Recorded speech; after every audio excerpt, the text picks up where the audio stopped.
Winter was the maw of a ravenous beast who raged against those foolish enough to venture into the frigid Northland forests.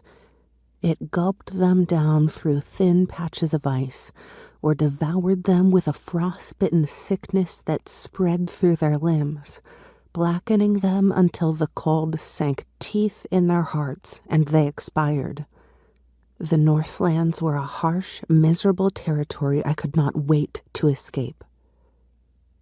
After penning those words, I snapped my journal closed and stuffed it into my saddlebag. For the first time in months, my heart was light and the city of Erania lay behind me. I have another blanket if you require it. I reined in my Ursus and glanced over my shoulder. Then what will keep you warm?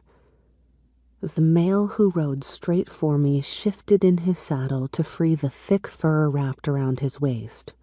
He wore black leather pants, a white silk shirt, and a heavy overcoat trimmed in fur.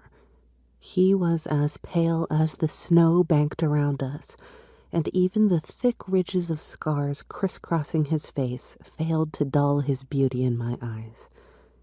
His sow bumped noses with mine when he pulled even with me. Our mounts were twin sisters, both as black as pitch, both unimpressed to be a part of our frozen caravan bound for the Southlands. He wiggled his eyebrows at me. The love of a good female? I wrinkled my nose. I do love you, Edan, but I fail to see how that will warm you. I said a female. He grinned and tossed the fur to me. Not a spoiled little girl. I rolled my eyes. And who, dear brother? He clamped a hand over my mouth. Hush.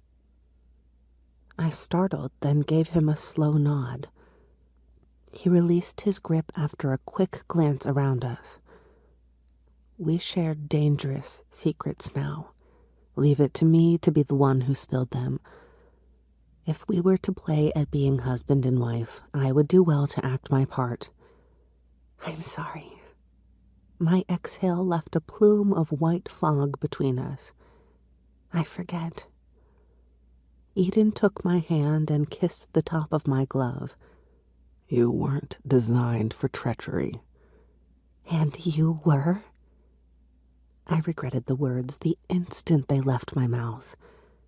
Our former master had trained Edan in the art of duplicity, to be a pawn for his machinations.